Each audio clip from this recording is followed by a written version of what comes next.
Was Charles Manson either working with or getting help from the CIA? I'm going to answer that question right here in this video. Let's go. I've been waiting for quite a while to do this video because it's going to bring together the worlds of both psychology and PSYOPs. Make sure you stick around to the end. This is going to be very interesting and it's going to be in 4 parts. Let's start with part 1. I'll call this a monster in the making. Many of you may already know that Charles Manson had a very, very difficult time coming up. He was young and in lots of trouble. He was in and out of jail many different times.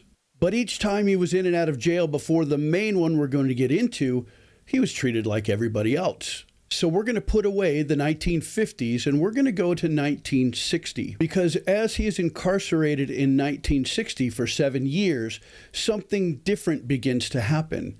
People start visiting him and asking him lots of questions.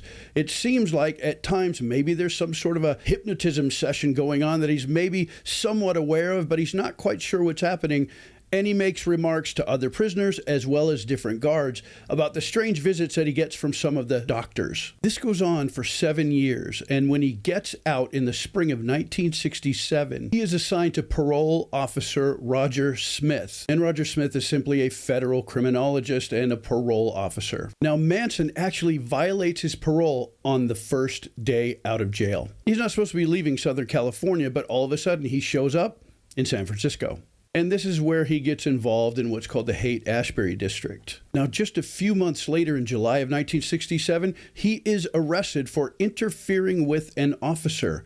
And what was that officer doing? He was trying to arrest one of Manson's followers. And this was a 15-year-old girl named Ruth Ann Morehouse. He's immediately sprung from jail, even though he's violated his parole. And CIA documents that I will show you in just a few minutes begin to demonstrate that he is given leniency from local police, he's given leniency from the federal police, and he's automatically sprung from jail. That would never happen to you and me. You see, something's cooking from behind the scenes that they've been working on for a while. Now watch this unfold. Now, his federal parole officer, Roger Smith, is also in the Haight-Ashbury district, and he's doing research on drugs and other mind-altering substances. And he's spending his time primarily at the Haight-Ashbury Free Medical Clinic that opened up in July of 1967. Now, it's during the summer months of 1967 that Charles Manson begins to turn into the guy that you think of when you hear his name.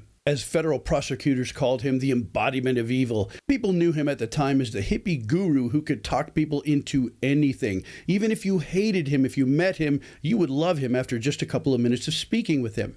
Now, as this hippie guru, he began controlling the minds of his followers.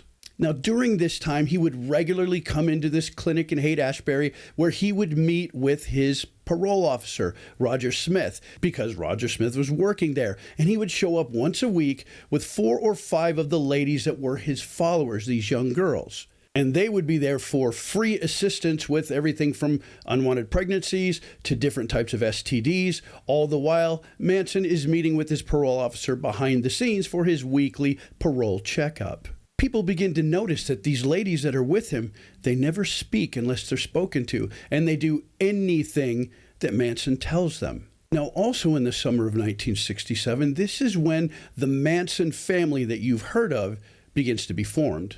They stayed in the Haight-Ashbury district for the rest of 1967. Then in 1968, they moved toward L.A., Manson had a wild idea that he was going to get into the entertainment industry. He really liked music, and through some chance meetings and some manipulation, he became friends with Dennis Wilson from the Beach Boys, and they stayed at his place for about 6 months. As he realized that no one was going to sign him to a record deal and he wasn't becoming famous, he began to turn his attention toward absolute control and mind manipulation of people. Subsequently, he's kicked out of Dennis Wilson's place, and they end up, the whole group of them, at a place called the Spahn Ranch. The Spahn Ranch is an old movie set, and the owner was going blind, and he had no way to do the farm work or any of the chores, so Manson and his followers got free rent for doing house chores, doing ranch chores, helping with the horses and things like this. And it's during this time that the Manson family becomes the killer cult that you know about. Now let's go to part 2. The CIA, how are they involved?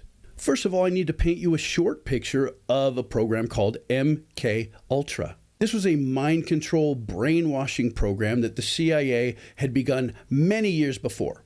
In 1948, it started out as Project Bluebird, then it morphed into Project Artichoke, then by 1952, it gets the name MK Ultra. In this program, the CIA wanted to learn how to completely control people's minds, their behaviors, and their thoughts. The main purpose of this was for the CIA to create what are called hypno-program assassins.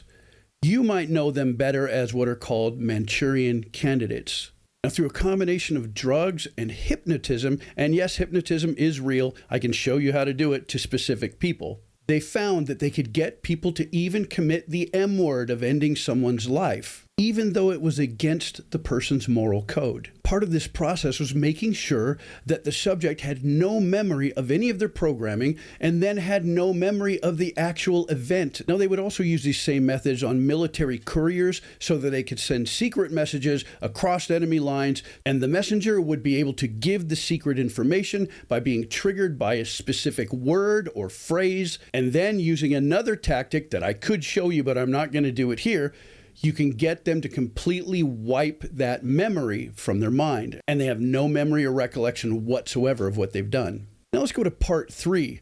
This is where the actual monster comes to life. Now, by the time in 1967, when Roger Smith began supervising Charles Manson, he had realized that much of the training and much of the programming that was done while he was in prison created in Manson the ability to do all these things that the CIA had been wanting to do with other people in the military as well as private citizens. So ultimately, by 1967, Charles Manson was the perfect Manchurian candidate, which is what the CIA had been trying to create since the early 1950s. Part 4 is where I'll show you the CIA actually admits that this happened.